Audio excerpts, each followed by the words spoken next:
Selamat datang di channel kami, tempat di mana setiap kata punya rasa dan setiap cerita punya jiwa. Jangan lupa untuk like, komen, dan subscribe ya. Dan jangan ragu aktifkan lonceng notifikasinya supaya gak ketinggalan kisah-kisah terbaru yang akan menggugah hati dan imajinasi. Semoga setiap cerita yang kamu dengar bisa membawa kebaikan, menginspirasi jiwa, dan mendekatkan kita pada makna kehidupan. Bismillah, mari kita mulai kisah hari ini. Tetesan teh basi itu bukan sekadar air, tapi luka yang membuka jalan takdir. Di pasar kecil yang riuh, siapa sangka cinta bisa tumbuh dari sepotong gorengan? Darto hanya ingin makan, tapi justru menemukan tempat pulang. Namun, siapa sebenarnya lelaki lusuh itu yang diam-diam menyimpan rahasia besar? Pagi itu, langit mendung menggantung di atas pasar kecil tempatku berjualan. Awan kelabu seolah mencerminkan isi hatiku yang sedang lelah oleh kehidupan yang tak kunjung ramah. Aku, Rini, janda tanpa anak, hidup dari menjual sayur keliling. Setiap pagi sebelum adzan subuh, aku sudah menyusun bungkusan-bungkusan kecil berisi bayam, kangkung, terong, dan cabai di atas pikulan tua peninggalan almarhum suamiku. Hari ini sepi. Entah karena cuaca, entah karena dompet para pembeli memang sedang serak. Aku berdiri di pojokan los sayur, sesekali mengelap keringat dengan ujung kerudung, menatap jalanan pasar yang becek dan licin oleh genangan hujan semalam.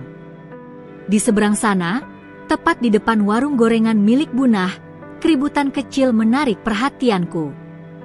Seorang pria lusuh, berambut acak-acakan dan wajahnya dipenuhi debu jalanan, tengah berdiri dengan tangan gemetar sambil menjulurkan beberapa lembar receh lusuh. "Bu, beli tahu satu aja, saya lapar," suaranya serak. Sepasang matanya yang cekung tampak memelas, memohon setidaknya sepotong makanan. Bunah, perempuan bertubuh tambun dan mulut tajam itu, mendelik. Ia menepis tangan si pria dengan kasar. "Heh, sana pergi. Bikin jijik orang aja kamu. Warung ini bukan tempat minta-minta." Laki-laki itu tetap diam. Ia merogoh saku celananya yang robek dan mengulurkan 3 keping logam seratusan yang nyaris tak berbentuk. "Saya bayar, Bu, tolong." Seketika, cangkir teh yang sudah dingin di meja Bunah diambilnya dan, biur, disiramkan ke wajah si gembel. Air teh basi yang kehijauan itu mengucur melewati wajah keriput dan jaket kumalnya. Semua yang melihat tertawa, termasuk beberapa pedagang lain. Aku tercekat. Hatiku seperti diremas-remas. Tak ada satupun yang menghentikan peristiwa menyedihkan itu. Bahkan, beberapa orang malah menertawakannya, seolah penderitaan orang lain adalah hiburan murahan. Tanpa pikir panjang, aku menyeberangi lorong pasar, menyusuri genangan air dan melewati gerobak kosong. Kutarik tangan pria itu menjauh dari warung. Wajahnya basah, bukan hanya karena teh basi, tapi juga air mata yang ia tahan mati-matian. "Ayo ikut aku, Pak," ucapku pelan. Ia tidak melawan. Langkahnya goyah, seperti anak kecil yang baru belajar berjalan. Kami berhenti di belakang los sayurku. Kutawarkan tikar lusuh untuk ia duduki, lalu kubuka bungkusan sarapan dari rumah, nasi, sambal tempe, dan telur dadar. "Maaf ya cuma ini," kataku sambil menyerahkan bungkusan itu. Ia menatap makanan itu seakan tak percaya. "Ini, buat saya." Aku mengangguk. Tak bisa bicara banyak. Tenggorokanku tercekat oleh emosi yang tak bisa dijelaskan. Dengan tangan gemetar, ia makan perlahan. Mengunyah penuh rasa syukur. Aku duduk di sampingnya, memperhatikannya dengan perasaan campur aduk. Entah siapa dia, tapi sejak kulihat matanya tadi, aku tahu dia bukan sembarang orang. "Namamu siapa?" tanyaku akhirnya. "Darto, Bu." Jawabnya pelan, "Darto saja." "Namaku Rini." Kami terdiam cukup lama. Di kejauhan, suara tawar-menawar pasar masih terdengar, namun di antara kami, hanya ada keheningan yang anehnya menenangkan. Siang menjelang. Ia membantuku membereskan lapak, meski gerakannya pelan dan kaku. Beberapa orang melirik dengan pandangan sinis. Ada yang berbisik, ada yang mencibir, bahkan salah satu pedagang menyenggolku dan berkata, "Hati-hati, Rin. Bisa-bisa dia nginep, terus habisin barang-barangmu." Aku hanya tersenyum, tak menanggapi. Darto kutuntun pulang. Rumahku kecil, berdinding bambu dan beratapkan seng tua. Di belakang, ada dapur reot yang jarang kupakai. Disitulah ia kuizinkan tinggal sementara. Ia menatap ruangan sempit itu dengan takjub, seolah aku memberinya istana. "Bu Rini, terima kasih," ucapnya lirih. Aku tersenyum kecil. "Enggak usah panggil saya, Bu, panggil Rini aja. Lagi pula, saya cuma enggak tega lihat orang lapar. Itu aja." Ia menunduk. Sejenak, aku lihat matanya berkaca-kaca. Tapi ia cepat-cepat memalingkan wajah. Malam itu, saat aku menyalakan pelita kecil di ruang tengah, aku mendengar suara sendu dari belakang rumah. Darto sedang mengaji. Suaranya pelan, namun penuh penghayatan. Surat Al-Insyirah mengalun lirih dari bibirnya. Aku terdiam. Hati kecilku bergetar. Siapa sebenarnya lelaki ini? Dan kenapa aku merasa aku akan bertemu takdir baru lewat dirinya?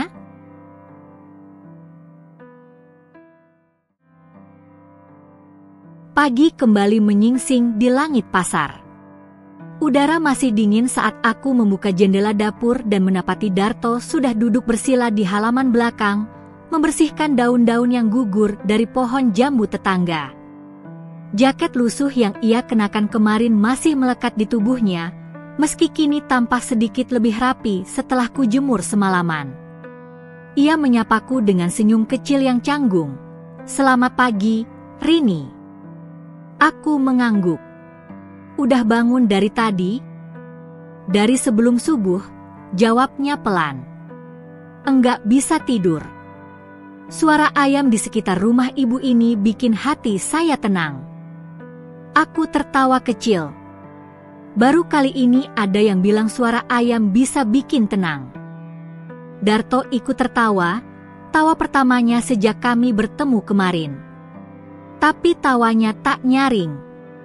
Ia seperti orang yang sedang belajar tertawa lagi, setelah sekian lama tak punya alasan untuk melakukannya. Aku membawa 2 gelas teh hangat dan sepotong singkong goreng. Kami duduk berdampingan di bangku kayu tua yang kaki sebelahnya harus dilapisi batu supaya tidak goyah. Angin pagi meniupkan aroma tanah dan sayur mentah dari dalam dapur. "Darto," panggilku pelan. "Ya?" "Aku enggak tahu ceritamu, dan aku juga enggak minta kamu cerita sekarang. Tapi mulai hari ini, kau boleh tinggal di sini. Dapur ini memang kosong dan kadang sunyi. Tapi setidaknya, kamu punya tempat untuk tidur." Darto mengangguk. Saya enggak tahu harus bilang apa. Saya enggak punya apa-apa buat dibalas. Aku memandangnya serius. Saya enggak minta apa-apa. Cuma satu, jangan bohong. Mata kami saling menatap sesaat. Ia menunduk. "Saya janji," katanya lirih. Hari-hari berikutnya berjalan perlahan, tapi terasa berbeda. Darto mulai membantu jualan. Setiap pagi, ia membawakan pikulanku sampai pasar. Di sana, ia duduk di sampingku, membantu membungkus sayuran, menata terong agar tampak segar, bahkan sesekali mengusir lalat dari meja. Awalnya, orang-orang memandang aneh. Beberapa pelanggan bahkan sempat ragu membeli dariku karena kehadirannya. Tapi Darto bukan orang yang mudah patah. Ia tetap tersenyum dan melayani siapapun yang datang. Pernah suatu hari, seorang ibu berkata sambil membayar bayam, "Sekarang jualan pakai gembel, ya Rin?" Aku menatap ibu itu dalam-dalam dan menjawab dengan tenang, "Yang penting orangnya jujur. Gembel atau bukan, perut tetap butuh makan." Darto hanya tertunduk. Tapi setelah ibu itu pergi, aku sempat melihat matanya berkaca-kaca lagi. Setelah pasar mulai sepi, kami duduk di bawah tenda kecil, menikmati sisa nasi bungkus dan minuman dari termos. Aku mulai bercerita tentang almarhum suamiku. Tentang hari-hari sepi setelah ia tiada. Tentang malam-malam yang kulewati sendiri sambil memandangi langit dari atap rumah. "Dia meninggal 3 tahun lalu," kataku pelan. "Sakit paru-paru. Kami enggak punya anak, jadi sejak dia pergi, rumah ini, ya, kosong." Darto mendengarkan dalam diam. Kadang angguk, kadang hanya memejamkan mata. Tapi aku tahu, ia sungguh mendengarkan. "Bagaimana denganmu, Darto?" tanyaku pelan. Ia terdiam agak lama. Matanya menatap jauh ke arah langit yang mulai cerah. "Aku kehilangan semuanya," ucapnya akhirnya. "Istri, anak, rumah, bisnis, nama baik, semua." Nafasku tercekat. Aku tak menyangka jawabannya akan sepadat itu. Tapi aku tak menyela. "Dulu aku bukan seperti ini," lanjutnya. "Tapi ada hari ketika dunia seperti membalikkan badan. Dan aku terlalu lemah buat bertahan. Jadi aku jalan kaki. Keliling kota. Tidur di emperan. Makan dari sisa orang lain. Aku nggak tahu sudah berapa lama. Aku menggenggam jemariku sendiri." Kata-katanya menyayat hati. Tapi aku tahu betul rasa kehilangan. Meskipun bentuknya berbeda, luka tetaplah luka. "Sekarang kamu di sini," kataku pelan. "Dan selama kamu mau tinggal, kamu bukan lagi orang jalanan. Kamu bagian dari rumah ini." Darto mengangkat wajahnya. Wajahnya dipenuhi keheranan dan rasa syukur yang tak bisa disembunyikan. Malam itu, saat aku sedang menyalakan lampu minyak di ruang tengah, Darto datang dengan sesuatu di tangannya. Sebuah kain lusuh yang ia ikat rapi. "Apa ini?" tanyaku. "Sedikit uang," jawabnya. "Sisa dari masa lalu. Aku simpan-simpan di kaleng bekas dan plastik. Aku tahu ini belum seberapa, tapi mungkin bisa bantu kamu beli sayur besok." Aku menatap bungkusan itu, lalu menatap matanya. "Terima kasih," kataku, tulus. "Tapi yang lebih berharga dari uang adalah kamu sudah mau berubah." Ia tersenyum, kali ini lebih lebar. Dan malam itu, untuk pertama kalinya sejak lama, aku tidur tanpa rasa sepi. Entah kenapa, kehadiran Darto membuat rumah ini terasa seperti rumah kembali. Pagi itu, suara ayam berkokok bersahut-sahutan dari balik pagar bambu yang setengah roboh. Sinar mentari menyusup perlahan ke sela-sela celah dinding dapurku yang reyot, membuat bayangan perabot dapur tampak bergerak pelan seiring embusan angin. Aku tengah mengiris daun singkong dengan tempo cepat, karena hari ini harus lebih awal tiba di pasar. Ada tengkulak besar datang katanya, dan pedagang sayur lain sudah berbisik soal berebut tempat terbaik untuk menarik pelanggan baru. Namun yang membuatku tertegun pagi itu bukan soal pasar, melainkan suara berisik dari belakang rumah. Kuintip lewat jendela dapur. Darto sedang menyapu halaman dengan sapu lidi buatan sendiri. Pelan, tapi penuh semangat. Debu-debu beterbangan, dan daun jambu yang kemarin belum ia bersihkan kini terkumpul rapi dalam satu gundukan. Aku membuka pintu dapur, lalu memanggilnya. Darto. Ia menoleh cepat. Pagi, Rini. Maaf ya, tadi niatnya mau bersihin sebelum kamu bangun, biar kamu enggak capek tiap pagi. Aku tersenyum kecil. Niat baik enggak perlu minta maaf. Ia tertawa ringan, dan entah mengapa, tawa itu kini mulai akrab di telingaku. Tidak lagi terasa asing seperti dulu. Bahkan mulai membentuk celah dalam hatiku yang lama tertutup. Sampai di pasar, tempat kami biasa mangkal sudah hampir penuh. Aku cemas. Darto mengamati situasi sejenak. Gimana kalau kita geser sedikit ke depan toko plastik itu, Rin? Lebih dekat ke jalan, dan matahari enggak langsung kena kepala. Aku menatap lokasi yang dia tunjuk. Benar juga. Selama ini aku selalu ikut-ikutan pedagang lain, memilih tempat di dalam lorong karena takut dikatai sok beda. Tapi ternyata, lokasi yang Darto pilih itu lebih strategis. Akhirnya kami pindah ke sana. Ia membentangkan tikar, mengatur sayur satu persatu dengan penuh perhatian. Daun pisang dibentangkan di bawah tumpukan bayam dan kangkung agar tetap segar. Cabai diletakkan dalam mangkuk plastik bekas agar tak berserakan. Dan yang paling mengejutkan, ia membuat papan harga dari kardus bekas dan spidol merah yang entah dari mana ia dapatkan. Bayam Rp1.000, kangkung Rp1.000, beli 5 gratis 1. Aku menatapnya dengan heran. Ide dari mana ini? Ia mengangkat bahu. Dulu, waktu saya punya toko, saya suka bikin promo begini. Aku membeku.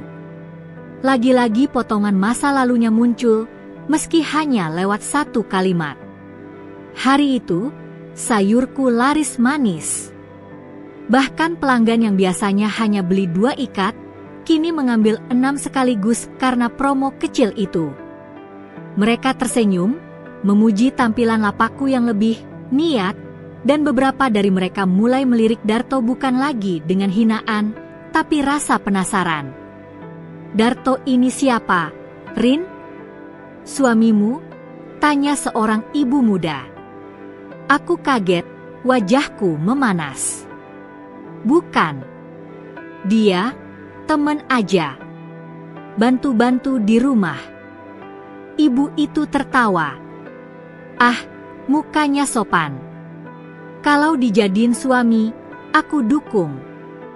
Aku hanya tertawa kaku sambil menunduk. Tapi di dalam dadaku, debaran aneh mulai tumbuh. Seperti benih yang tak sengaja ditanam, namun menemukan tanah yang cocok untuk tumbuh diam-diam. Sore harinya, kami pulang lebih awal. Cuaca mendung, dan Darto mengusulkan agar kami menyusun stok sayur untuk esok hari. Ia juga mulai membuatkan rak dari papan bekas yang ia temukan di tumpukan sampah pasar. Rak itu ia paku sendiri, meski jari-jarinya sampai luka karena martil tua yang sudah goyah. Aku memberinya obat merah, dan kami duduk di beranda depan sambil menikmati teh manis hangat. Aku enggak nyangka, kataku, dari yang dulu cuma kupikir pengemis, sekarang jadi temanku yang paling rajin. Ia tertawa. Saya juga enggak nyangka bakal ketemu orang kaya kamu. Di dunia yang makin keras, kamu malah lembut. Aku terdiam. Kata-katanya membuatku ingin menangis, entah kenapa. Apa kamu pernah kepikiran buat mulai dari awal? Tanyaku, pelan. Ia menatap kosong ke depan. Tiap hari. Tapi dulu saya pikir, enggak ada yang akan percaya atau nerima saya lagi. Dunia enggak suka orang gagal, Rin. Dunia hanya hormat pada yang kaya, yang menang, yang bersih. Aku menatap wajahnya yang teduh, meski penuh luka. Aku enggak lihat kamu gagal, jawabku pelan. Yang gagal itu, yang menyerah. Ia menghela napas panjang. Angin senja meniupkan daun-daun kering di halaman. Aku sadar, hari-hari kami kini tak lagi sepi. Dapurku yang dulu sunyi kini berisi obrolan. Rumah kecilku yang dulu dingin kini terasa hangat. Semua karena seorang pria bernama Darto. Malam itu, aku menatap langit dari balik jendela. Hujan mulai turun, pelan-pelan, seperti lagu Nina Bobo. Darto sudah terlelap di dapur. Tapi sebelum tidur, aku sempat mendengarnya menggumam pelan. Terima kasih, Tuhan. Kau beri aku tempat yang tak kubayangkan. Kau beri aku Rini. Aku menggenggam ujung selimut dan tersenyum. Dalam diam, aku juga mengucap syukur. Mungkin ini bukan sekadar pertolongan. Mungkin ini awal dari sesuatu yang lebih besar. Pagi ini berbeda. Bukan karena cuacanya, melainkan bisik-bisik yang kudengar sejak aku meletakkan pikulan sayur di lapak. Seolah tiap mata di pasar hari ini mengarah padaku, lebih tepatnya, pada kami. Tuh si Darto makin betah ya di sebelah Rini, gumam salah satu pedagang bawang. Jangan-jangan dia udah tinggal serumah tuh, astagfirullah, sahut yang lain sambil tertawa kecil. Aku hanya pura-pura tak dengar. Tapi dada ini terasa panas. Bukan karena malu, tapi karena aku tahu mereka tak paham. Mereka menilai dari tampilan luar. Padahal, kalau mereka tahu siapa Darto yang sebenarnya. Darto sendiri pagi ini lebih banyak diam. Tak seperti biasanya yang ramah menyapa dan ringan tangan membantu pedagang lain membenahi lapak. Pandangannya tajam, tapi bukan marah, lebih seperti sedang menahan sesuatu. Darto, panggilku pelan sambil membungkus beberapa ikat bayam. Ia menoleh. Iya. Ada yang ganggu. Ia menghela napas. Orang-orang. Pandangan mereka. Aku menatapnya lama. Biarkan saja. Lidah orang enggak ada tulangnya, tapi bisa lebih tajam dari pisau. Kita enggak bisa tutup semua mulut, tapi kita bisa jaga perbuatan. Ia mengangguk, meski wajahnya tetap suram. Ada hal lain yang ia sembunyikan, aku yakin itu. Dan aku tak bisa memaksa seseorang membuka luka lama yang belum sembuh. Malamnya, hujan turun deras. Rumahku yang berdinding anyaman mulai bocor di beberapa titik. Aku menaruh ember di bawah tetesan itu, sambil membersihkan sisa sayur yang tak terjual. Darto duduk di dapur, memperbaiki gagang sendok kayu yang patah. Kamu masih ingat istrimu? Tanyaku tiba-tiba. Entah kenapa pertanyaan itu meluncur begitu saja dari bibirku. Ia diam lama. Jari-jarinya berhenti bergerak. Setiap hari, jawabnya pelan. Namanya Sari. Dan anak kami, namanya Miko. Aku menelan ludah. Perasaanku benar selama ini, ia bukan orang sembarangan. Tatapannya menyimpan luka yang terlalu dalam untuk bisa ditambal dengan tawa sehari dua hari. Ia menarik napas panjang. Meninggal karena kelalaian orang yang paling aku percaya. Rekan bisnisku. Aku menatapnya penuh simpati. Ia melanjutkan, suaranya pelan dan berat. Aku dulu pemilik perusahaan furnitur. Usaha itu kubangun dari nol. Tapi saat kami sedang dalam proses merger dengan perusahaan besar, sahabatku sendiri menggelapkan dana dan menjatuhkan namaku ke publik. Aku dihukum sosial, dicaci. Media memojokkan aku, sampai akhirnya Sari dan Miko kecelakaan dalam perjalanan saat kabur dari wartawan. Tanganku refleks menggenggam lutut. Darto menunduk, air matanya jatuh di lantai tanah. Aku enggak bisa maafin diriku sendiri. Kalau aku lebih waspada, kalau aku enggak terlalu percaya, mungkin mereka masih hidup. Aku mengusap mataku yang ikut basah. Sakit seperti itu bukan luka biasa.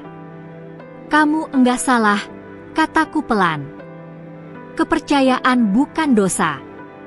Pengkhianatan itu yang jahat. Ia mengangguk, tapi air matanya belum berhenti. Dan malam itu, untuk pertama kalinya, aku menangis bersama seseorang yang bukan darah dagingku, tapi aku rasakan luka hatinya seolah milikku sendiri. Beberapa hari setelahnya, suasana di pasar mulai berubah. Orang-orang mulai melunak. Melihat Darto selalu sopan dan rajin, mereka mulai menyapa. Bahkan, Bunah, yang dulu menyiram teh basi ke wajahnya, diam-diam membeli kangkung dari lapakku. Ini, buat kangkungnya ya, katanya sambil menyodorkan 2.000 perak. Maaf kemarin sempat keras. Darto menerimanya dengan senyum ringan. Terima kasih, Bu. Semoga enak tumisannya. Aku menahan senyum dari balik tumpukan sawi. Hari itu, setelah pasar tutup, aku dan Darto duduk berdua di depan rumah, menikmati angin sore. Ia sedang memahat papan kecil bertuliskan lapak sayur Rini, segar, sehat, jujur. Tulisannya miring, tapi manis. Tanganku ingin mengelus papan itu, tapi malah mengelus tangannya. Ia terdiam. Aku juga. Lalu kami tertawa pelan, sama-sama gugup. Malam itu, aku menatap pantulan wajahku di kaca jendela. Wajah perempuan yang dulu hanya penuh lelah dan air mata, kini mulai bercahaya kembali. Aku tak tahu apakah ini cinta. Tapi yang aku tahu, setiap kali Darto tersenyum, aku ingin membuatnya tersenyum lebih lama. Dan setiap kali ia terdiam karena masa lalunya, aku ingin menjadi alasan ia percaya pada masa depan. Tapi, apakah aku pantas mencintai seseorang yang masih berdiri di atas puing-puing luka? Dan, apakah dia benar-benar bisa mencintai kembali setelah kehilangan begitu besar? Aku menarik napas dalam, menatap langit malam yang mulai bersih dari awan. Hatiku mulai tumbuh, perlahan. Seperti tunas kecil di musim kemarau. Dan Darto, mungkin adalah hujannya. Sore itu, langit seolah tak rela membiarkan matahari bersinar lama. Awan gelap menggantung, dan angin mulai membawa aroma tanah basah. Di pasar, para pedagang buru-buru membereskan barang dagangan. Gerobak-gerobak tergesa ditarik, dan tenda-tenda plastik dikencangkan sebelum hujan datang. Aku dan Darto juga tak sempat menunggu pembeli terakhir. Sayur yang tersisa kami bungkus cepat, dan pikulan kami tenteng bersama dalam senyap. Biasanya, sepanjang jalan pulang selalu ada obrolan ringan antara kami, tentang harga cabai, tentang ibu-ibu cerewet, atau tentang rencana memperbaiki rak. Tapi kali ini berbeda. Langit terlalu gelap. Dan aku merasa, hatiku pun ikut mendung. Sampai rumah, kami langsung menurunkan barang ke dapur. Hujan turun tak lama setelah pintu ditutup, deras dan tanpa ampun. Atap seng tua menabuh irama tak beraturan. Dan seperti biasa, bocor di pojok dapur mulai menetes lagi. Ember ditaruh. Tapi kebocoran di hatiku, yang makin hari makin sulit kusembunyikan, tak bisa kutampung lagi. Aku menatap Darto yang sedang mengaduk air panas untuk membuat kopi. Lengan bajunya tergulung, tangan kanannya sedikit gemetar menahan panas. Tapi wajahnya tenang, bahkan damai. Dan entah kenapa, kedamaian itu kini terasa mengusikku. Darto, panggilku pelan. HM. Aku mau nanya sesuatu, tapi jangan ketawa. Ia menoleh, meletakkan sendok di piring kecil. Aku enggak akan ketawa. Sumpah. Aku duduk di kursi kayu dekat jendela. Suara hujan seperti menjadi latar musik dari kegugupan yang mulai menyesaki dada. Kalau misalnya, seseorang punya hati yang mulai tumbuh, tapi takut disalahpahami. Harus gimana? Darto menatapku dalam. Matanya yang biasa lembut kini terasa menusuk, seolah bisa menebak isi hatiku. Dia takut disalahpahami karena perasaan itu datang terlalu cepat. Tanyanya hati-hati. Aku mengangguk pelan. Atau mungkin karena dia merasa orang yang dia suka masih menggenggam masa lalu. Kami terdiam. Hanya suara hujan dan degup jantungku yang makin tak beraturan. Lalu Darto berkata pelan, kalau orang itu tahu hatinya mulai tumbuh, dia enggak perlu buru-buru. Hati yang terburu bisa terjatuh terlalu cepat. Tapi, kalau hati itu tulus, waktu akan bantu menjawab semuanya. Aku menggigit bibir, menahan gugup. Darto, ucapku lirih, apa kamu percaya seseorang bisa jatuh cinta lagi, walaupun pernah kehilangan cinta yang paling besar dalam hidupnya? Ia menatapku dengan mata basah. Matanya bicara lebih banyak dari mulutnya. Aku ingin percaya, jawabnya pelan. Dan aku ingin mencoba. Karena, sejak aku tinggal di rumah ini, dunia yang dulu kelam mulai terasa punya warna lagi. Aku bisa tertawa. Bisa bekerja. Bisa merasa cukup. Semua karena satu orang. Aku menahan napas. Jantungku seperti digenggam. Rini, aku tahu aku belum sepenuhnya sembuh. Tapi, kalau kamu izinkan, aku ingin mulai belajar mencintai lagi. Perlahan. Tapi sungguh. Kalimat itu membuat tubuhku gemetar. Bukan karena dingin hujan, tapi karena sesuatu dalam diriku seperti meledak pelan. Bahagia, haru, takut, lega, semuanya bercampur. Aku mengangguk, tak mampu bicara. Darto mendekat, menyodorkan secangkir teh hangat yang ia buatkan khusus untukku. Jemari kami bersentuhan. Dan untuk pertama kalinya, aku tak menarik tanganku. Malam itu, kami hanya duduk berdua. Di tengah dapur kecil, di antara rembesan air dari langit, di bawah atap seng yang lelah menahan hujan, dua jiwa yang dulu patah kini saling menyandarkan diri. Tak ada pelukan. Tak ada ciuman. Tapi kami tahu, cinta sudah mulai bertumbuh. Pelan-pelan. Dengan hormat. Dan tanpa tergesa. Keesokan paginya, matahari bersinar terang. Langit bersih seperti hati yang telah menumpahkan gundahnya.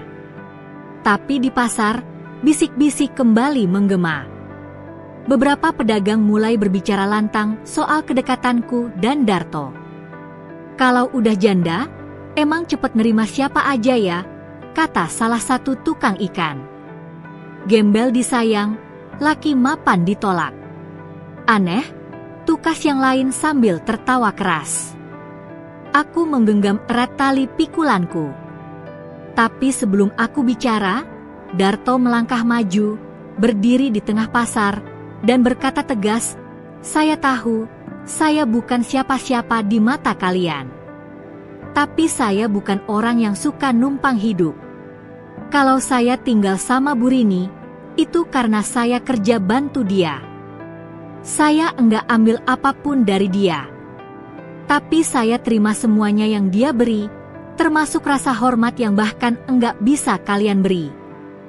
Suasana hening. Darto menunduk sebentar, lalu kembali ke lapakku tanpa bicara lagi. Hari itu, aku merasa aku jatuh cinta lagi. Bukan karena Darto membelaku, tapi karena dia tahu caranya menghargai. Dan aku tahu, aku memilih hati yang benar. Hari-hari terasa cepat berlalu sejak malam hujan itu. Aku dan Darto semakin dekat, tapi tanpa kata-kata yang buru-buru. Kami tahu hati masing-masing mulai saling memandang, tapi kami juga tahu, cinta yang tumbuh dari luka harus diberi waktu untuk tumbuh dengan akar kuat. Namun hidup, seperti biasa, tak pernah membiarkan damai terlalu lama menetap. Pagi itu, saat aku sedang menata tumpukan bayam di lapak, beberapa pria berbaju rapi datang ke pasar. Langkah mereka mantap, dan di tangan mereka ada map besar berisi kertas-kertas yang tampak resmi. Di belakang mereka, ada pria gempal berbaju batik dan berkacamata gelap yang dari jauh sudah menyeringai. "Selamat pagi, ibu bapak pedagang," kata salah satu pria itu lantang. "Kami dari pihak pengembang. Sesuai rencana tata kota terbaru, area pasar ini akan dialihfungsikan jadi kawasan niaga modern. Kami beri waktu sebulan untuk semua lapak dibersihkan." "Apa?" teriak Bunah sambil menjatuhkan gorengan dari tangannya. Beberapa pedagang lain langsung berdiri. Suara-suara mulai meninggi, protes dan makian bertebaran. Aku hanya terpaku. Kakiku lemas, seperti tertanam ke tanah. 1 bulan? Itu sama saja dengan menggusur seluruh kehidupan kami. "Maaf, Pak. Kami enggak punya tempat lain. Ini satu-satunya cara kami cari makan," ujar salah satu pedagang tua. Pria berkacamata gelap itu tertawa kecil. "Kami sudah siapkan kompensasi. 1 lapak akan dibayar 2 juta rupiah. Cukup buat kalian pindah kemana saja." 2 juta? Darto yang berdiri di sampingku mencengkeram siku kiriku. Ia tahu aku sedang menahan amarah.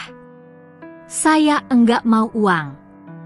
Saya mau tempat ini tetap berdiri," kataku pelan namun tegas. Pria itu hanya mengangkat alis, lalu meninggalkan kami tanpa jawaban. Sore itu, pasar seperti kuburan. Sunyi dan penuh bisikan ketakutan. Semua pedagang tahu, bila penggusuran benar terjadi, kami tak punya kuasa menolaknya. Aku duduk di beranda rumah, memandangi lapak kosong yang kini tak lagi terasa ramah. Darto datang membawa teh hangat, lalu duduk di sampingku. "Aku tahu wajah-wajah seperti mereka," katanya pelan. "Mereka enggak main-main. Kalau mereka sudah turun langsung, berarti rencana itu bukan sekadar wacana." "Lalu kita harus apa?" tanyaku lirih. "Apa kita harus pasrah?" Darto menatapku dalam. "Enggak." Matanya berbeda malam itu. Ada api kecil yang menyala. Bukan amarah, tapi tekad. "Aku enggak bisa biarin tempat ini diambil begitu saja," ucapnya. "Pasar itu bukan cuma tempat jualan, Rin. Itu rumah. Itu hidup." Aku menatapnya, berharap ia punya ide, atau setidaknya harapan. Tapi beberapa hari ke depan, justru semakin membuatku cemas. Darto mulai sering keluar rumah pagi-pagi sekali, dan baru pulang menjelang malam. Ketika kutanya, ia hanya berkata, "Aku lagi cari jalan keluar." Percaya saja. Dan aku percaya. Meski di hatiku, ketakutan mulai merayap pelan. Suatu malam, aku menemukan sepucuk amplop di meja dapur. Amplop itu terbuka sedikit, dan isinya terlihat dokumen perbankan, salinan sertifikat, dan sebuah catatan kecil bertuliskan Tanah Lapak atas nama Darmawan Santosa. Aku membeku. Darmawan Santosa. Nama itu terdengar asing, sekaligus mulia. Aku menyusuri isi amplop itu satu persatu, dan makin terkejut, rekening tabungan bernominal puluhan juta, bukti deposito, dan surat pembelian tanah di lokasi pasar. Dadaku bergemuruh. Tanganku gemetar. Darto, siapa kamu sebenarnya? Ketika ia pulang malam itu, aku menunggunya di teras. Lampu temara menggantung di antara kami, dan malam terlalu sunyi untuk berpura-pura. Aku lihat amplop itu, kataku langsung. Ia terdiam. Tidak terkejut. Seolah memang menunggu saat ini datang. Darmawan Santosa itu kamu? Ia menghela napas, lalu duduk di depanku. Itu nama asliku. Kepalaku mulai dipenuhi tanya. Jadi kamu bukan Darto? Darto itu panggilanku dulu, dari kecil. Tapi nama lengkapku Darmawan Santosa. Aku dulu pengusaha. Punya perusahaan furnitur. Tapi semuanya runtuh karena satu kesalahan, terlalu percaya pada sahabat sendiri. Air mataku nyaris jatuh. Tapi aku tahan. Aku jadi gila waktu istri dan anakku meninggal dalam kecelakaan waktu mereka kabur dari tekanan media. Aku tinggalin semua. Aku jadi gembel karena aku enggak mau hidup lagi. Tapi entah kenapa, ketika aku ketemu kamu, hidup mulai kasih aku kesempatan kedua. Mataku berkaca-kaca. Darto bukan hanya sekadar lelaki baik yang kutolong di pasar. Dia adalah seseorang yang pernah berdiri di atas puncak hidup, lalu jatuh hingga terhempas di jurang gelap, dan kini perlahan bangkit bersamaku. Aku beli tanah pasar itu atas namaku, lanjutnya. Biar enggak digusur. Aku mau kamu tetap punya tempat jualan. Dan, kalau kamu masih izinkan aku tinggal di sini, aku juga mau jadi seseorang yang bisa kamu andalkan. Aku tak kuat menahan air mata. Isa kecil keluar dari dadaku. Aku merasa dipeluk oleh rasa syukur. Kenapa kamu enggak bilang dari awal? Tanyaku. Karena aku ingin kamu mengenal aku yang sekarang. Bukan masa laluku. Aku enggak mau cinta yang tumbuh karena nama. Aku memeluknya. Dan untuk pertama kalinya, aku tak merasa sendiri lagi. Esoknya, pasar gempar. Seorang lelaki datang dengan jas rapi, membawa akta jual beli tanah, dan menunjukkan surat resmi bahwa tanah lapak ini bukan milik pengembang, tapi atas nama pribadi, Darmawan Santosa. Dan lelaki itu berdiri tegap di sampingku. Para pedagang bertepuk tangan. Bunah bahkan menangis melihat siapa sebenarnya lelaki lusuh yang dulu ia siram dengan teh basi. Aku menggenggam tangan Darto. Dan untuk pertama kalinya, kami berdiri sebagai satu hati, satu rumah, satu perjuangan. Angin pagi membawa aroma pasar yang mulai bangkit dari tidur. Pedagang-pedagang tersenyum kembali, hari ini berbeda. Tak ada lagi kecemasan tentang penggusuran, tak ada lagi mata cemas memandangi pria-pria berjas datang membawa surat ancaman.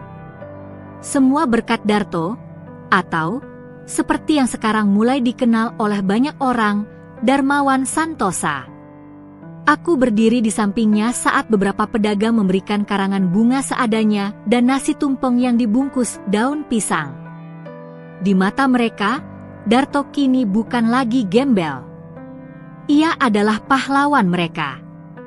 Orang yang dengan diam-diam membeli tanah pasar untuk menyelamatkan hidup puluhan keluarga kecil. Namun, saat semua mulai tenang, semesta kembali menunjukkan wajah tak terduga.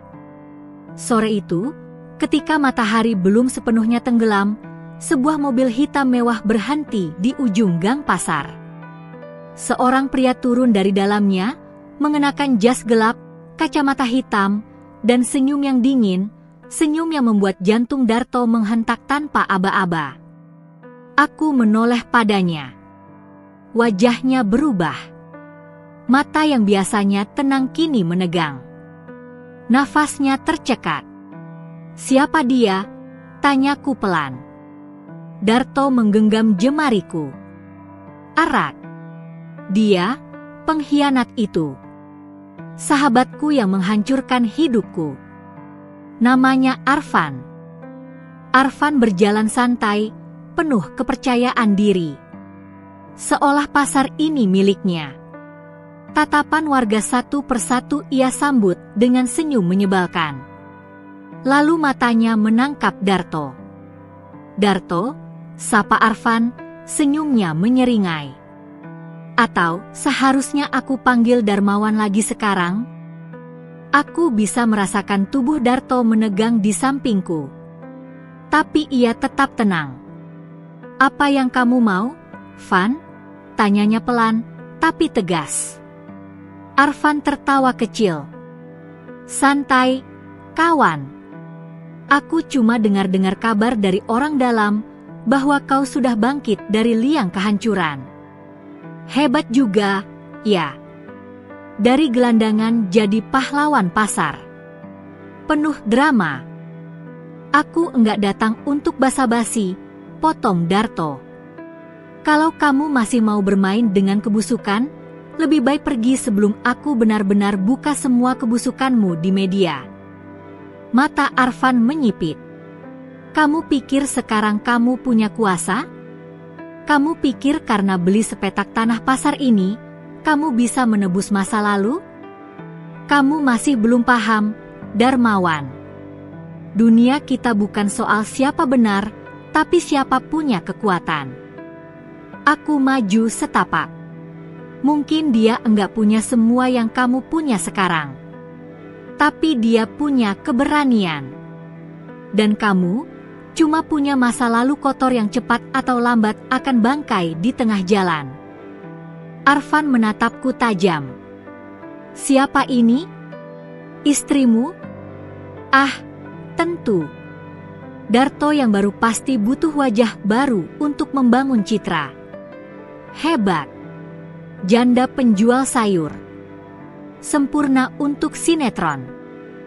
Aku ingin menamparnya saat itu juga. Tapi tangan Darto menyentuh pundakku pelan. Ia menatap Arfan dengan mata yang dingin. "Dulu aku kehilangan segalanya karena kamu," katanya, lirih. "Tapi sekarang aku punya sesuatu yang bahkan kamu tak akan pernah punya, ketulusan dari orang-orang yang tak pernah menghakimi." Arfan tertawa kecil, lalu mendekat ke telinga Darto. "Kau boleh main drama sepuasmu. Tapi ingat, Dar, surat-surat pembelian tanah ini masih bisa kuacak. Koneksi lama belum mati. Dan kalau aku mau, pasar ini bisa jadi mal dalam setahun." Setelah berkata begitu, Arfan meninggalkan kami. Malam itu, aku dan Darto duduk di dapur. Tak banyak kata. Hanya suara detak jam dinding dan hujan kecil di luar jendela. "Dia belum selesai, ya?" tanyaku pelan. Darto mengangguk. Arfan bukan orang yang puas hanya dengan menjatuhkan. Dia akan balik lagi dengan cara licik seperti dulu. "Lalu, apa kamu masih sanggup menghadapinya?" tanyaku. Darto menatapku. "Aku enggak bisa lari lagi, Rin. Hidup sudah memberiku kesempatan kedua. Dan kali ini, aku akan berdiri. Bukan demi aku saja, tapi demi kamu. Demi pasar ini. Demi semua orang yang percaya padaku." Aku menggenggam tangannya. "Apapun yang terjadi, aku di sampingmu. Dan malam itu, meski ancaman mulai datang, kami tetap merasa kuat. Karena untuk pertama kalinya, luka lama tak lagi menjadi beban. Ia menjadi alasan kami bertahan. Beberapa hari kemudian, kabar mulai beredar bahwa surat-surat tanah pasar dipalsukan oleh pihak luar. Sejumlah calo mulai menawarkan harga tinggi pada beberapa pedagang agar menjual lapaknya secara diam-diam. Beberapa tergoda, beberapa resah. Namun saat malam Jumat datang, Darto melakukan sesuatu yang membuat semua orang terdiam. Ia berdiri di musala kecil yang dulu pernah jadi tempat tidurnya waktu jadi gembel. Di hadapan puluhan warga pasar, ia membuka semua kisahnya dari awal hingga akhir. Tentang kebangkrutannya, pengkhianatan, hingga hidup di jalanan. Ia tak menyembunyikan satu pun luka. Ia telanjang dalam kejujuran. Dan sekarang, ucapnya di akhir, aku bukan lagi dermawan yang punya segalanya. Tapi aku adalah Darto yang bersyukur karena dipertemukan dengan kalian. Aku enggak minta kalian lawan Arfan.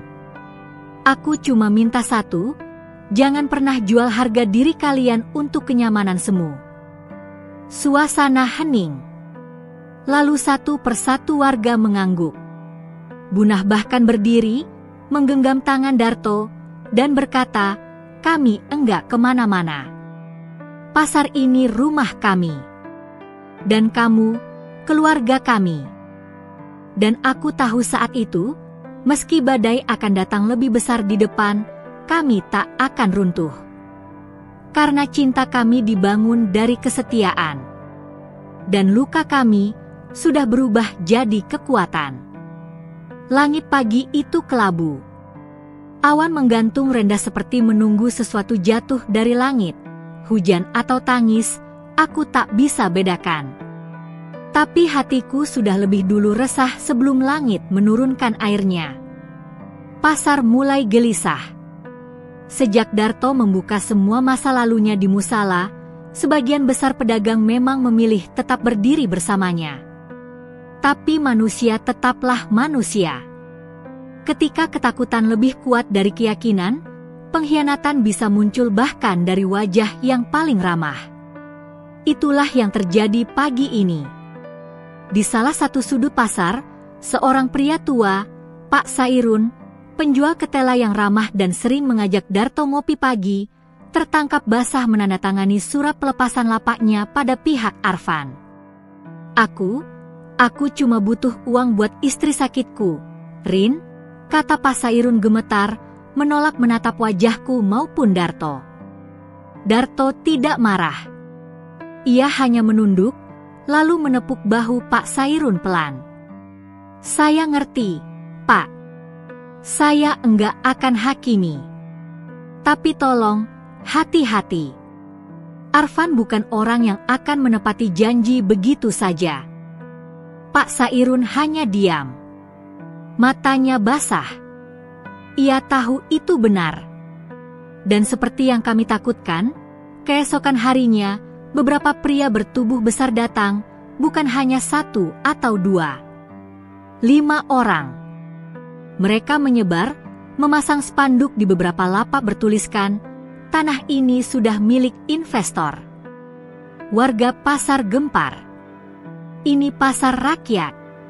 Bukan milik mafia, teriak salah satu pedagang. Bongkar semua, ayo, sahut yang lain dengan semangat.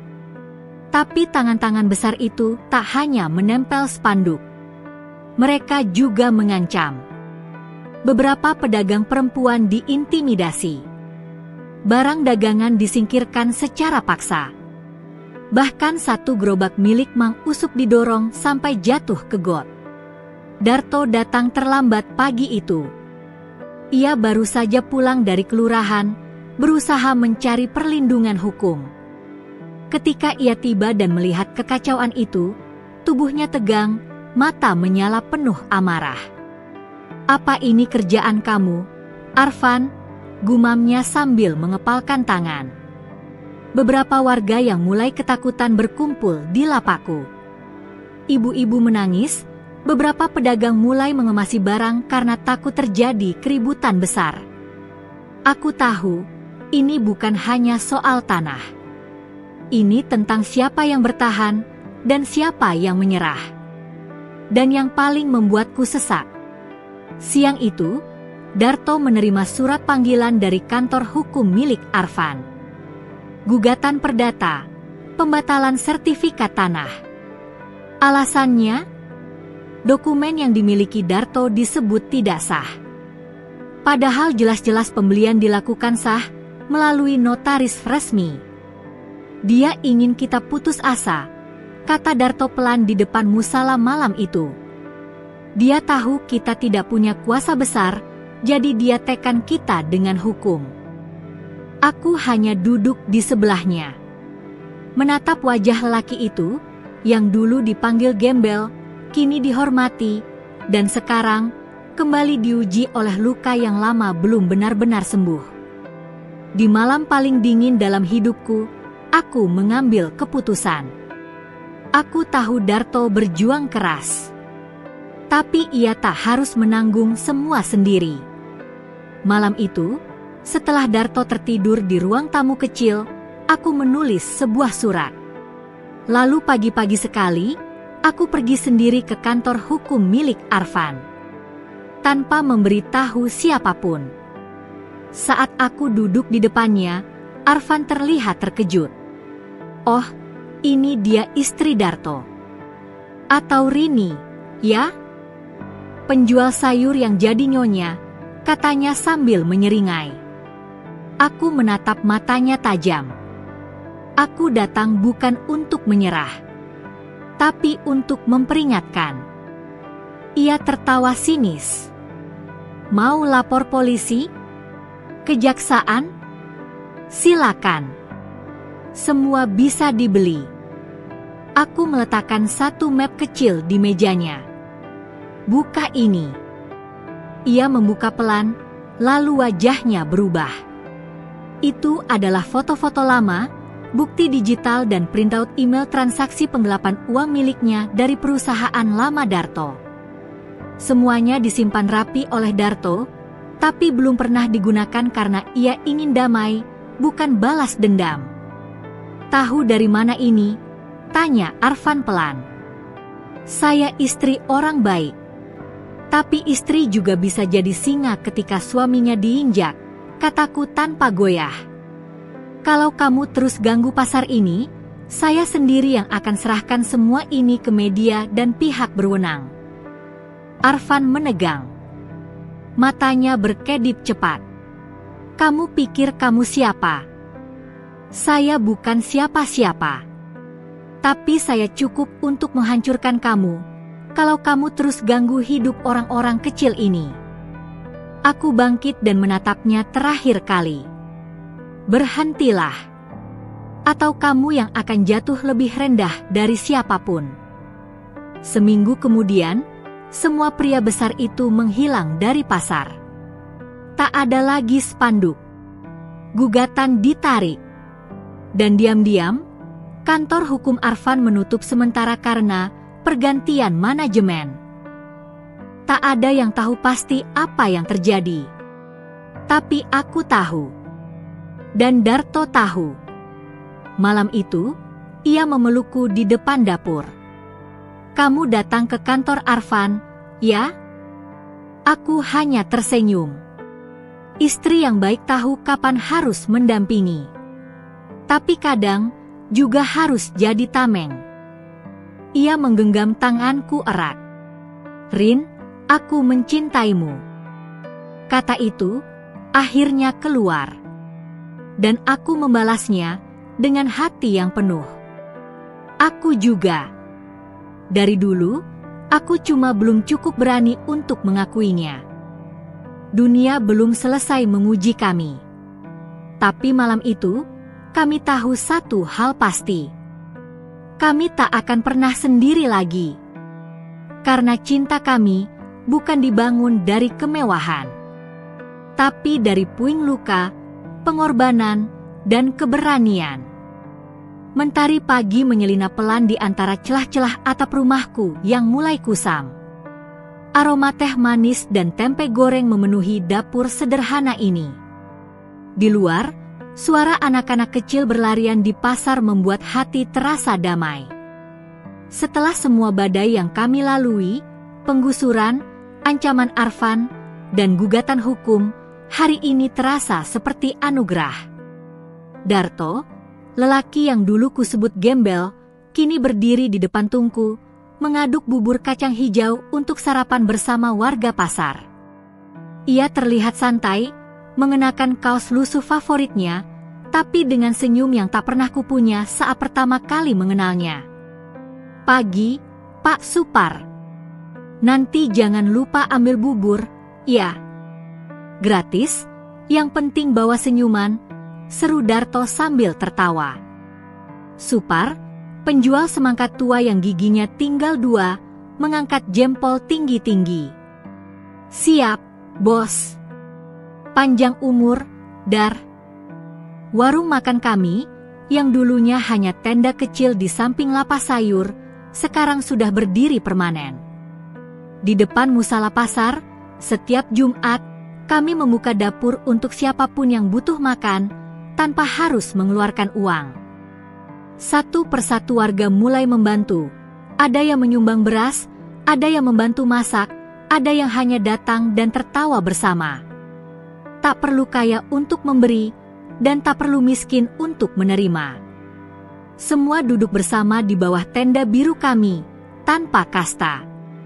Namun, di tengah ketenangan itu, datang satu kabar dari Pak RT yang membuat napasku tercekat. "Bu Rini, Darto, saya cuma mau kasih tahu dari kelurahan. Ada wacana pembangunan jalan tembus dari pusat kota ke area barat, dan, ya, pasar ini masuk dalam peta jalur," katanya sambil menyerahkan fotokopi denah dari kelurahan. Jantungku berdegup lebih cepat. "Jadi, pasar mau digusur lagi?" tanyaku pelan. "Bukan langsung digusur. Masih dalam tahap perencanaan. Tapi kalau rencana itu disetujui, artinya kita harus pindah. Bisa tahun depan, bisa beberapa bulan lagi." Kabar itu seperti petir di siang bolong. Setelah semua yang kami perjuangkan, pasar ini bisa saja hilang selamanya? Aku menatap Darto yang sejak tadi diam. "Ada tempat baru di luar kota, Rin," katanya setelah lama berpikir. "Masih tanah kosong. Aku dulu sempat beli saat masih punya usaha. Lokasinya strategis. Kalau kita mulai dari sekarang, kita bisa bangun pasar kecil di sana. Pasar rakyat. Milik kita sendiri. Enggak tergantung siapa-siapa." Aku terdiam. Pindah? Tinggalkan pasar ini yang sudah seperti rumah? Tapi Darto benar. Kita tidak bisa bertahan di tempat yang tanahnya bukan milik kita selamanya. Beberapa malam berikutnya, kami kumpulkan para pedagang. Di musala, kami gelar karpet. Aku dan Darto menjelaskan rencana membangun pasar sejahtera, pasar baru di tanah milik Darto. Semua akan punya lapas sendiri, gratis selama 5 tahun pertama. Ada tempat ibadah, area bermain anak, dan dapur umum. Semua akan mulai dari nol. Tapi semua milik kita, ucap Darto tegas. Awalnya, banyak yang ragu. Tapi satu persatu, mereka mulai mengangguk. Kalau ada yang saya percaya buat memimpin kita mulai lagi, ya kalian berdua, kata Mang Usuk dengan mata berkaca.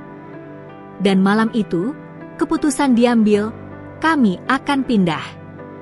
Bukan karena diusir, tapi karena memilih untuk tumbuh. Beberapa minggu berlalu. Tanah baru itu ada di pinggiran kota. Masih dikelilingi sawah, tapi aksesnya dekat jalan besar.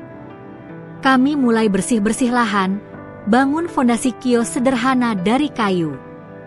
Para pemuda pasar membantu sukarela. Bunah, yang dulu menyiram teh basi ke Darto, kini jadi juru masak tim logistik. Lucu, ya? Dunia bisa berputar begitu cepat. Sore itu, saat aku dan Darto duduk di batu besar di tengah lahan itu, aku memandang senja yang meleleh di cakrawala. Aku enggak pernah mimpi bisa sampai sejauh ini, ucapku pelan. Darto menggenggam tanganku.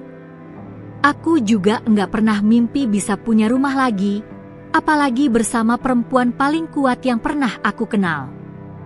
Aku tertawa kecil, meski mataku basah. Aku bukan kuat. Aku cuma enggak punya pilihan untuk lemah. Dan itu, Rin, justru yang membuatmu luar biasa. Malamnya, kami tidur beralaskan tikar di pondok kecil yang kami bangun dari bambu. Aku memandangi bintang-bintang dari celah atap, dan dada ini penuh dengan rasa syukur. Dulu, aku hanya penjual sayur yang takut kehilangan tempat jualan.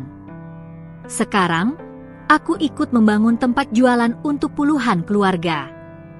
Bersama lelaki yang dulu terpuruk, yang kini bangkit sebagai cahaya untuk banyak orang. Dan entah bagaimana, aku tahu masa depan kami sudah menanti. Bukan tanpa tantangan, tapi dengan cinta yang sudah ditempa oleh kehilangan, pengkhianatan, dan keberanian. Hari itu datang seperti janji yang ditepati semesta. Mentari terbit lebih terang dari biasanya, seolah tahu akan ada pesta besar di lahan yang dulu cuma semak dan ilalang. Angin pagi meniup lembut spanduk kain sederhana yang terbentang di atas dua tiang bambu. Peresmian pasar sejahtera pernikahan Rini Darmawan. Ya, hari ini bukan hanya peresmian pasar baru. Hari ini adalah hari di mana aku, Rini, penjual sayur yang dulu tak pernah punya mimpi besar, menikahi lelaki yang dulu disiram teh basi di pasar lama, tapi kini berdiri tegak sebagai pemimpin sejati yang dicintai banyak orang. Lelaki yang dulu ku sebut Darto. Lelaki yang kini ku panggil suami. Pagi itu, suasana riuh oleh tawa dan suara anak-anak berlarian di antara deretan kios kayu. Di atas panggung kecil beratap terpal, duduk beberapa tokoh masyarakat, Pak RT, dan bahkan kepala desa yang sengaja datang untuk memberi sambutan. Lapak-lapak sudah terisi. Ada warung nasi uduk, tukang jahit, penjual gorengan, bahkan satu kios mainan anak-anak. Semuanya ditata rapi di sepanjang jalur setapak yang mengelilingi musala kecil di tengah pasar. Ya, musala yang dulu jadi tempat tidur Darto saat hidup sebagai gelandangan, kini menjadi pusat dari segalanya, tempat doa, tempat awal, dan kini tempat pernikahan kami. Aku mengenakan kebaya putih sederhana. Rambutku disanggul pelan oleh Bunah, yang sejak pagi menangis haru sambil menyematkan bunga melati di rambutku. Rin, kamu itu perempuan terkuat yang pernah saya kenal. Saya bangga banget jadi bagian hidup kamu, katanya sambil terisak. Aku tertawa kecil, memeluknya erat. Bunah, dulu ibu siram teh basi ke calon suami saya, loh, godaku. Ia menepuk pundakku. Makanya ibu tobat sekarang. Ketika aku melangkah ke musala, Darto, Darmawan, sudah menunggu di ujung sejadah. Mengenakan baju koko putih bersih dan sarung bermotif batik, wajahnya tenang. Tapi aku tahu, dari mata itu, ia juga sedang menahan haru. Kami saling menatap, seperti dua orang yang baru pertama kali saling temukan setelah tersesat lama di lorong hidup. Ijab kabul berlangsung dengan saksi warga pasar dan lantunan doa dari ustaz kampung. Saya nikahkan engkau, Rini binti Syamsul, dengan Darmawan bin Santosa, dengan mas kawin seperangkat alat salat dan sepetak tanah lapak atas namamu sendiri. Tunai. Dan saat Darto mengucap, saya terima nikahnya, Aku tahu, hidup kami akan mulai lagi, bukan dari nol, tapi dari rasa syukur. Usai akad, warga pasar bersorak riuh. Ada yang menabur beras, ada yang menggoyang kendang kecil. Lagu dangdut pelan diputar dari speaker tua milik Mang Usup, yang kini bangga jadi koordinator keamanan pasar. Di warung kami, warga mengantri menikmati makanan gratis, nasi kuning, rendang, sayur lodeh, sambal terasi, dan tentu saja teh manis hangat yang dulu pernah jadi saksi luka, kini menjadi simbol syukur. Darto, kamu bahagia? Tanyaku ketika kami duduk di beranda kecil, menatap senja yang mulai turun. Ia menggenggam tanganku. Aku bahagia karena kamu pernah menolongku saat aku bahkan tak bisa menolong diriku sendiri. Aku tersenyum. Aku bahagia karena kamu mengajarkanku bahwa cinta tak perlu mewah, cukup tulus dan setia. Ia menoleh. Mau kita buat janji? Aku mengangguk. Janji apa? Janji bahwa setiap Jumat kita akan tetap masak buat orang-orang yang lapar. Karena aku tahu rasanya jadi orang yang ditolak karena perut kosong. Aku mencium tangannya pelan. Aku janji. Malam itu, pasar tak tidur. Anak-anak tidur di pangkuan orang tua mereka. Laki-laki tua duduk mengobrol soal masa lalu. Ibu-ibu menyiapkan sayur untuk dagangan besok. Di langit, bintang bertabur. Dan di musala kecil, 2 nama diukir di papan kayu sederhana. Musala Al-Hikmah, rumah pertama Darto Rini. Kami memulai cinta dari kehinaan. Kami membangunnya di atas puing luka. Tapi dari sana, kami tahu, tak ada cinta yang tumbuh dari mudah. Cinta sejati lahir dari kesediaan 2 jiwa untuk saling menampung tangis, saling memeluk saat runtuh, dan saling menggenggam saat dunia menjauh. Dulu, Darto hanya ingin membeli gorengan. Tapi ia malah disiram teh basi. Lalu ia bertemu aku, seorang janda penjual sayur. Siapa sangka, luka yang menyatu bisa melahirkan rumah? Dan kini, kami tak hanya punya warung. Kami punya hidup. Kami punya keluarga pasar. Kami punya harapan. Dan yang paling penting, kami punya satu sama lain.